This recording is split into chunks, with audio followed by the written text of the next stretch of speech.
বিসমিল্লাহির রহমানির রহিম। জাকাত পাপ ও কৃপণতা থেকে জাকাতদাতাকে মুক্ত ও পবিত্র করে।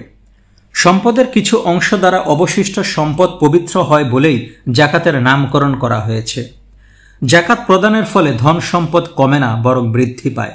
সম্পদের এই বৃদ্ধি দুনিয়াতে তো বটেই, এমনকি পার্থিব জগতের সম্পদও বৃদ্ধি করে। মহান আল্লাহ তাআলা বলেন, হে রাসূল, আপনি তাদের মাল থেকে সদকা নিয়ে তাদের পবিত্র করুন, এর দ্বারা তাদের পরিশোধিত করুন।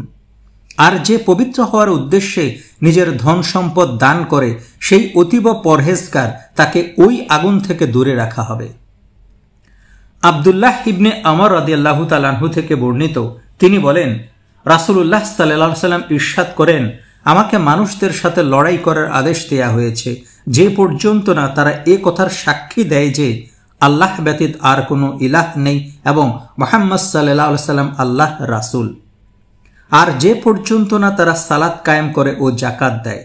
আর যখন তারা এসব করবে, তখন তাদের রক্ত ও সম্পদকে তারা আমার কাছ থেকে হেফাজত করে নিবে এবং তাদের হিসাব নিকাশ হবে আল্লাহর কাছ থেকে।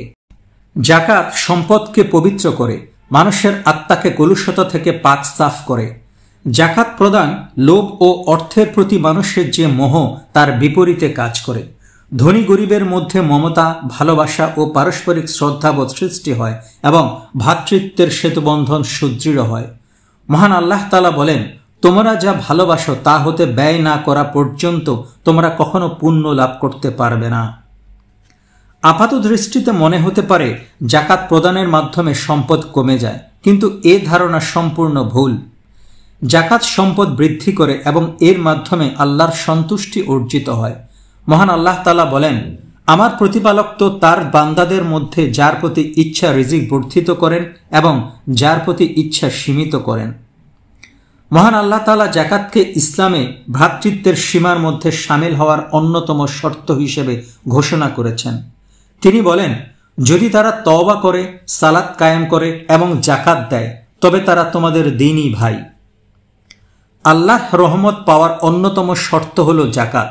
পবিত্র কোরআনে ঘোষণা করা হয়েছে, মুমিন পুরুষ ও মুমিন মহিলা একে অপরের বন্ধু। তারা সৎ কাজের আদেশ দেয়, অসৎ কাজের নিষেধ করে, নামাজ কায়েম করে, জাকাত দেয় এবং আল্লাহ ও তার রাসূলের আনুগত্য করে। শিগগির এদের উপর আল্লাহ রহম করবেন। নিশ্চয়ই আল্লাহ পরাক্রমশালী ও প্রজ্ঞাময়। জাকাত গরিব, অভাবী ও বঞ্চিতদের অধিকার। জাকাত ধনীদের সম্পদে গরিবের অধিকার হিসেবে গণ্য করা হয়েছে।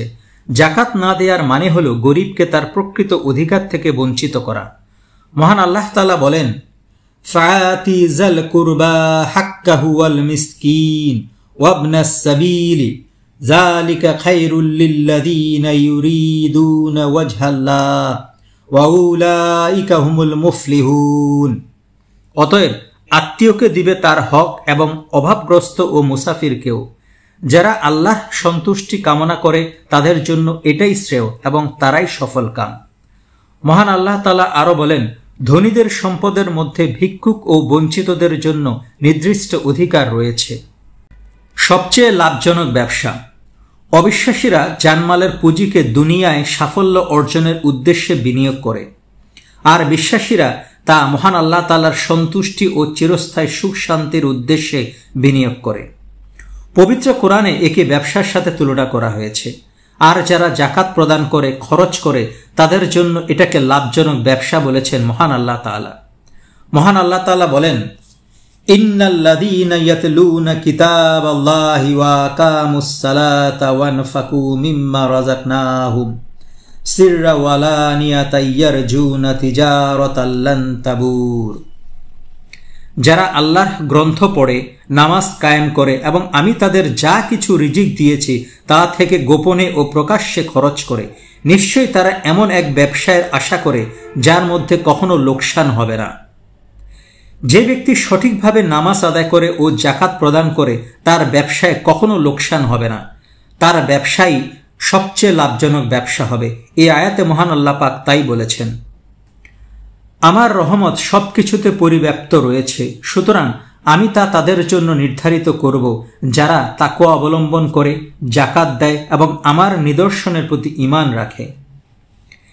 একবার এক ব্যক্তি রাসূলুল্লাহ সাল্লাল্লাহু আলাইহি ওয়াসাল্লাম এর নিকট এসে বলল, ইয়া রাসূলুল্লাহ, আমাকে এমন একটি আমল বলে দিন যা করলে আমি জান্নাতে যেতে পারবো।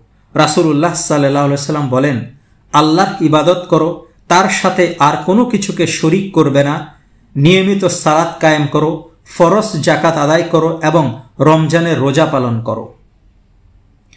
নামাজ কায়েম করলে ও সঠিকভাবে জাকাত আদায় করলেই যেমন ব্যবসা বাণিজ্যে প্রচুর উন্নতি হবে, তেমনি আয় বৃদ্ধি পাবে, তাতেই প্রকৃত সুখ। পরকারের কল্যাণ হাসিলের জন্য এই দুটি কাজকে কখনোই অবহেলা করা উচিত নয়। আমিন।